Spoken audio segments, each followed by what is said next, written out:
भारत के एक सुंदर लेकिन अज्ञात पहाड़ी इलाके में एक गांव था। शांत, सरल, लेकिन अपनी एक अलग पहचान से भरा।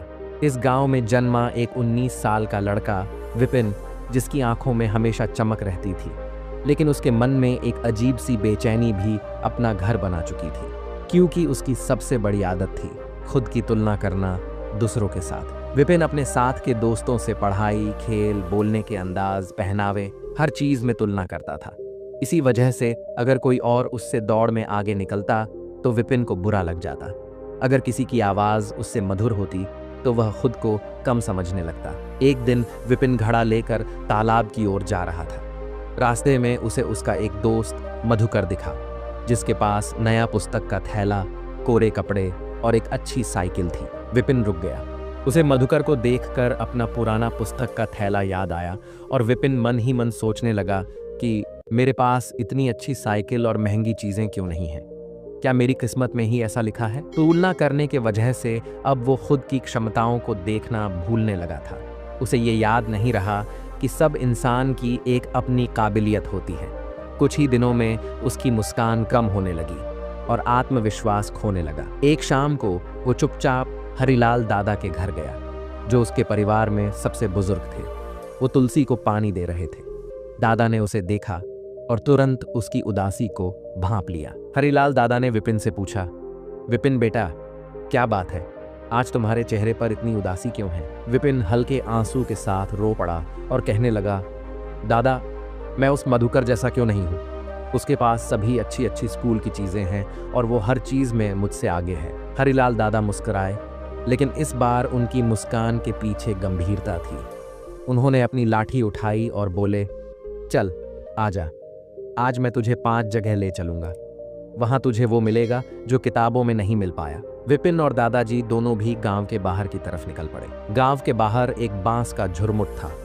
वहां से थोड़ा आगे एक विशाल बरगद का पेड़ खड़ा था। उसकी जड़ें जमीन को जकड़े हुए और शाखाएं आकाश की ओर फैली थीं। दादा ने विपिन से पूछा, बेटा, इन दोनों को देख। बांस सीधा, पतला, लहराता हुआ और बरगद स्थिर, गहरा, विशाल है। क्या बांस को बरगद बनने की कोशिश करनी चाहिए? विपिन ने कुछ सोचा, फिर कहा, नहीं दादा, दोनों की अपनी अपनी खूबी है। बांस लचक देता है, बरगद छाया। दादा मुस्कुराए और बोले, बिल्कुल, जैसे कैंची पेड़ नहीं काट सकती और कुल्हाड़ी बाल नहीं काट सकती, वैसे ही हर किसी की अपनी भूमिका है। याद रखना, तुलना करने से हम अपने गुण भूल जाते हैं। अब दोनों गांव से दूर एक पहाड़ी की ओर चल दिए, जहां ऊपर से एक झरना नीचे गिर रहा था, शोर करता हुआ, चंचल। और वहीं दूसरी ओर खामोश पत्थर का पहाड़ खड़ा था। दादा बोले, देख, झरना मधुर गीत गाता है, शांत रहकर बहता है, पर यह पहाड़ मौन है, मजबूत है। अब बताओ, क्या झरना कभी पहाड़ बन सकता है? विपिन ने सिर हिलाया और कहा, नहीं, और शायद उसे बनना भी नहीं चाहिए दादाजी। दादाजी बोले, बेटा, तू जानता है, जो लोग दूसरों से अपनी तुलना करते हैं वो अपना आत्मविश्वास खो देते हैं और वो सोचते हैं, मैं क्यों दूसरों जैसा नहीं हूँ। विपिन बेटा, जो तू है वही खास है। याद रखना, जब झरना पहाड़ बनने की कोशिश करेगा तो उसकी अपनी खुद की धुन खो जाएगी। इसके बाद विपिन और दादाजी गांव के सीमा पर पहुंचे। उस गांव की सीमा पर एक तालाब था, जिसके एक तरफ कमल खिले थे और दूसरी ओर खेत में सूरजमुखी। सूरजमुखी सूर्य की ओर झुका हुआ था और कमल कीचड़ में खिला हुआ। दादाजी ने विपिन से पूछा, विपिन बेटा, ध्यान से बताओ जरा, इन दोनों फूल में ज्यादा सुंदर कौन सा है? विपिन मुस्कुराया और कहने लगा, दादाजी, दोनों ही फूल अपने आप में खूबसूरत हैं। दादाजी ने गंभीर होकर कहा, तूने सच पहचान लिया विपिन, पर जरा सोचो, अगर सूरजमुखी फूल सोचता कि उसे भी कीचड़ में खिलना है, या कमल चाहता कि वो सूरज को देखे, तो दोनों मर जाते। विपिन बेटा, मनुष्य को अपने जीवन में दूसरों से सिर्फ प्रेरणा लेनी चाहिए, जलन नहीं करनी चाहिए। जैसे हर मौसम का अपना समय है, वैसे हर इंसान की सफलता का समय भी अलग होता है। अंत में दोनों गांव के पुराने शिव मंदिर पहुंचे, जहां भीतर एक पुराना आईना रखा था और पास ही एक मिट्टी का दीपक जल रहा था। दादाजी बोले, विपिन बेटा, ये आईना तुझे तेरा चेहरा दिखाता है। जो तू बाहर से है, लेकिन ये दीपक तुझे रोशनी देता है खुद के भीतर झांकने की। इन सब बातों को समझने के बाद विपिन ने अंत में कहा, दादाजी, मुझे खुद से तुलना करने के बदले सिर्फ खुद से एक ही सवाल करना चाहिए कि मैं कल से बेहतर हूं या नहीं।